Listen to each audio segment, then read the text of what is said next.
the BRICS, Brazil, Russia, India, and who's the C? Right. There's a whole other group of countries that people are now talking about with the acronym CIVETs. And the CIVETs are these countries, beginning with Colombia. These are middle-sized countries, 40 to 50 million people, open to foreign trade, open to foreign investment, generally with exchange rates that are freely floating. And in the case of Colombia, because that's more or less where we are, Latin America, as you know, there's been talk of building a railway that would be financed completely by China. And this railway would have more or less these characteristics. A fairly large investment, although for China, I think this is just pocket change. And it would give China an opportunity to not only secure resources, in other words, coal, but to actually control the logistics chain or the supply chain. But when you look at Colombia and where the coal is, by the way, the red line shows more or less where this railway might go.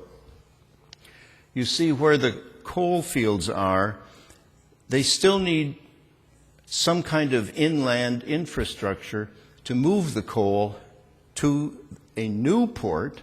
That's part of the deal, a brand new port on the Atlantic, and then to go by rail. Logistically, anything is possible with money. Whether this makes sense or not, I'm not so sure. And maybe our friends from Colombia can comment on whether or not this project is real, or is it a political maneuver in order to put pressure on the United States to finally sign the free trade agreement. That agreement has been sitting in Washington for more than 3 years. It's long overdue. The rules that have been imposed on Colombia have now all been accepted by Colombia, and yet it still is stuck in Washington. And I don't want to get into politics, but in this case it may be unavoidable. You have the impression now that if you were to strike a match and light a fire under Washington, it would just burn.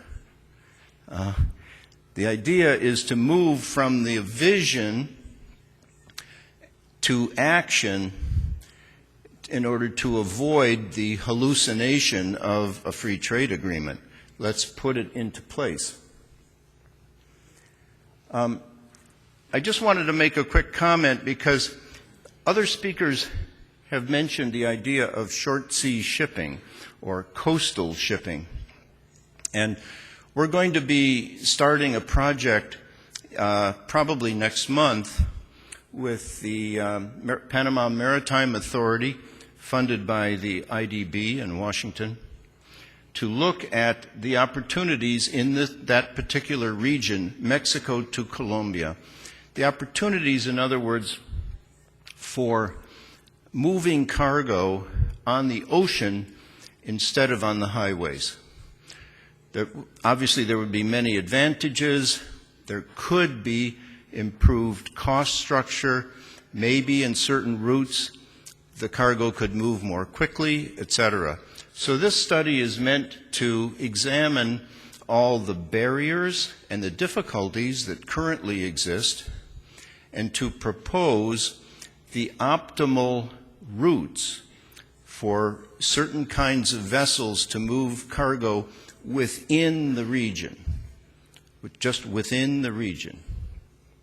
And as this thing gets updated and we move ahead with the project, I hope through Kurt Nagel and the services of the AAPA to keep everybody informed on the results of the study as they come forward. Now here, we have a forecast for the west coast of South America, container trade, imports, and exports.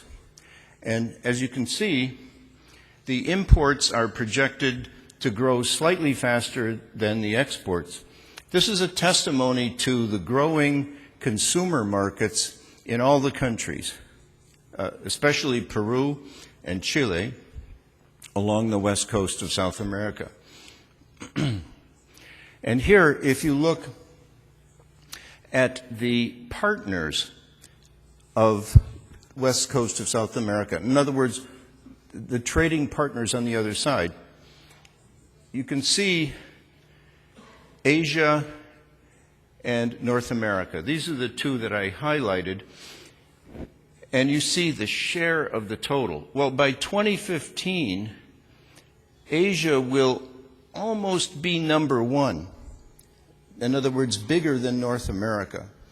And this is another basic supporting statement behind the fact that Asia is the center of activity when it comes to trade over this time period and beyond.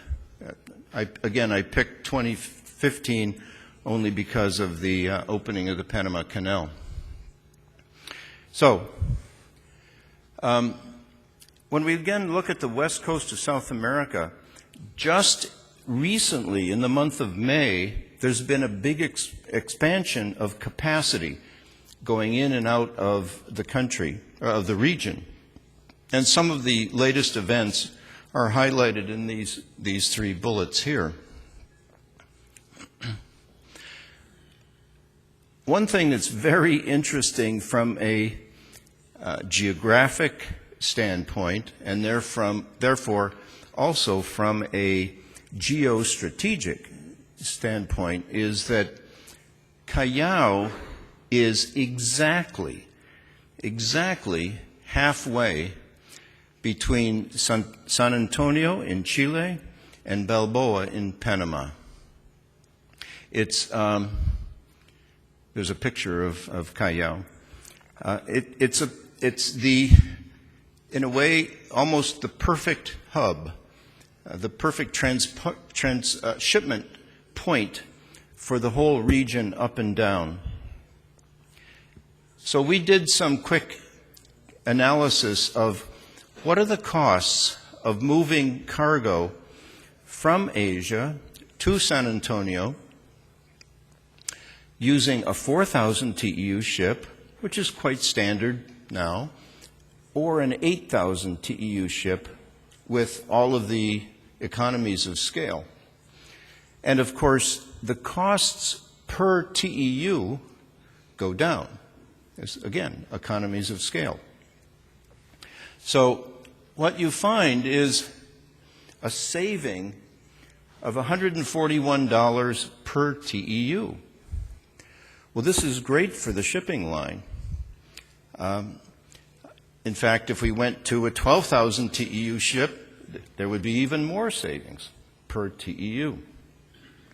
And the question is a question that Rodolfo from the Panama Canal mentioned yesterday: who gets the savings? Who actually can put that money in his pocket? Will it be the shipping line? Will it be the ports? Because there is an opportunity there for the ports. Will it be the consumer of the cargo? Something tells me the consumer is, as usual, is not going to win. But there are many players in the supply chain. So here is a good estimate of the savings that will get sprinkled across the supply chain. Well, this is a map that shows the shortest distance to go from Shanghai to San Antonio. What's interesting is if you put into the picture a transshipment in Callao, the map changes. The shortest distance is actually going north instead of south because the world is round.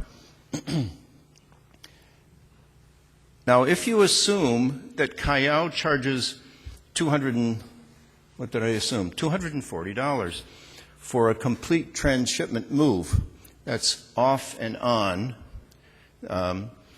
then the cost ultimately of going to Callao is only $163 per TEU, because you have the savings, and then but you do have to pay the cost of the transshipment move. But you get the advantages of transshipment.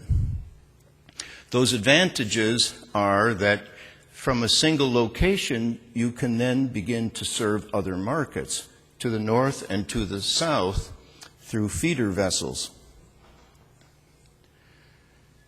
Now here is another idea, another vision, if you will, with a stop in Manzanillo, Mexico. It could also be Lázaro Cárdenas, then Balboa, then Callao, and then down to, in this case, to San Antonio.